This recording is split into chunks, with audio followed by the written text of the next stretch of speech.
Don't you sometimes wonder why so many immigrants who come to America can build a new life and a fortune while many of the people who were born here are barely surviving? They have a dream, a defined goal, ambition. Aside from the pioneers that crossed the prairies and the mountains to reach their vision of hope and future promises, there are other amazing examples of how ambition has shaped America. Take Ben Franklin, for instance. When most people think of Ben Franklin, they remember the kite and the lightning bolt and the discovery of electricity. What a lot of people may not know is that Ben Franklin was one of the first writers to address self-making. When Franklin started Poor Richard's Almanac in 1732, he used the blank spaces between the crop data and the weather information to insert clever bits of moral and practical advice. I'm sure you've heard the saying, fish and company start to stink in 3 days. Well, that was one of hundreds of Ben Franklin's comments on life. Another was, diligence is the mother of good luck. You know, it's amazing how hard-working, smart-working people have all the luck. We sometimes hear of a brand new musical group, an overnight success. They must have been in the right place at the right time, knew the right people, had a friend to help them out. But if you've ever watched an interview with some of these folks, you'll probably hear that their overnight success took several years. Diligence is the mother of good luck. Now, in addition to these witticisms, Ben Franklin gave us 3 principles of success and ambition that have withstood the test of time. Number 1, happiness doesn't come from big pieces of great success, but from small advantages hammered out day by day. What Mr. Franklin is saying here is that we must be happy with what we've got when we're in pursuit of what we want. Too often we say, oh, I'll be happy when I just get that promotion. I'll be happy when I just land that contract. I'll be happy when I just have more money. I'll be happy when I just what? You won't be any happier when you reach your goals than you are right now. It just doesn't work that way. Abraham Lincoln said it best. He said, you'll be as happy as you make up your mind to be. Right now, whether you're on your way, whether you've already gotten there, you'll be as happy as you make up your mind to be now. Right now. Being happy on the way doesn't mean you can't aim for great things. After all, look at everything Franklin accomplished in his lifetime. It means that big achievements come one small advantage at a time. It means that you've got to enjoy the journey. It means that you must enjoy and take pride in your little accomplishments. It means enjoying who you are becoming in pursuit of your eager desire, every day, every single day. Ben Franklin's second principle said that life is plastic. Within each of us is the power to mold ourselves and mold our environment.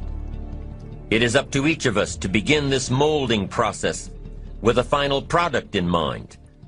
And it is within our power to work it and form it every minute, every day, every month, every year. By using your mind and your abilities and your attitude to work a little each day on molding your life, you'll soon see how magnificent your power is to gain those small advantages each day. The little steps it takes to build up to success. Principle number 3. Success is a pleasure. Success is a pleasure. If what you are doing today isn't satisfying, gratifying, guess what? You're really not successful. If you are not fulfilled with what you are doing today, you cannot possibly be successful. It doesn't matter how many worldly possessions you may have, how many cars, how many toys, how much money. If you're not happy with your life as it is, you cannot be successful. Now, I know that success is a relative term. It means different things to different people. To a school kid, success may mean a star on top of his latest test. To a homemaker, it probably means that she has a well-run household and a wonderful family. To an outside professional, it's most likely the thrill of closing a major contract, or the pride in accepting a performance bonus, or being named the top-producing salesperson. But the one thing you will hear from everyone who is successful is that they are happy with who they are and what they are doing. They are happy, content, satisfied. Success is a pleasure. What have you done today that makes this day successful? Think about it and write it down. If at the end of the day you can jot down the things that have made it a good day, you will soon see patterns forming. This really is a good habit to get into. When you can see a pattern of pleasure, you'll know you're on the road to success. So take note of Mr. Franklin's 3 principles of success and ambition. Number 1, big achievements come one small advantage at a time. One step at a time, one day at a time. Number 2, you have the power to mold your life, to make it whatever you want, to shape it and reshape it. And number 3, success is measured through pleasure. This is the key one. Success is measured through pleasure. You've got to be happy along the way. You've got to learn to give yourself a pat on the back. Good job, you need to tell yourself. I'm proud of me today. You've got to be happy. You've got to learn to enjoy the process. These are really common sense ideas. They're practical. And William James agreed. He's another American great, one of the most notable philosophers and psychologists in our history. And he founded a philosophy called pragmatism. To be pragmatic is to be practical, to test the validity of a concept by its practical results, to actually question something and rate its usefulness by what it can do for you, to hear a method of doing something and figuring out if it's even worth your while.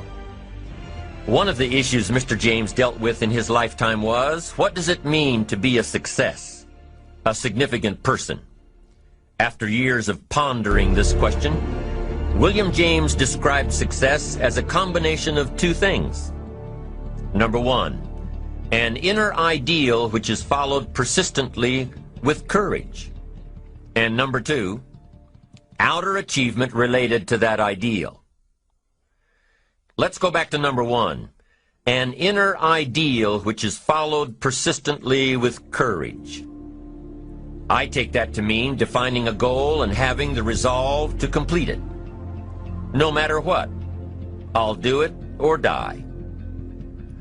Promise yourself you'll read the books until your skills change. Go to the seminars until you get a handle on it. Do it until it makes sense. Practice it until you've got it right. Don't give up until you get where you want to be, however long that is. Step by step, piece by piece, book by book, seminar by seminar, do it until. Go for it. Until is a very important word. It's magic.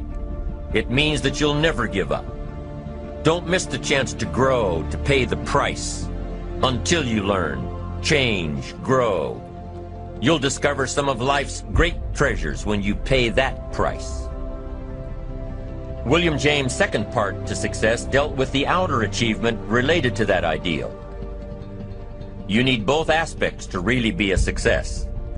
But what Dr. James realized about his philosophy of success was that the first part is indeed more important than the second. Going for it. As long as you're working toward your inner goal, your dream, then success is possible. But once you give up your inner vision, then you can never become successful. You never will become successful. Until doesn't even matter. Now, maybe the person who's been working on a project for 10 years can be successful in his own right, if he's honestly working toward it, doing everything to make himself worthy of reaching the dream, really happy with where he is,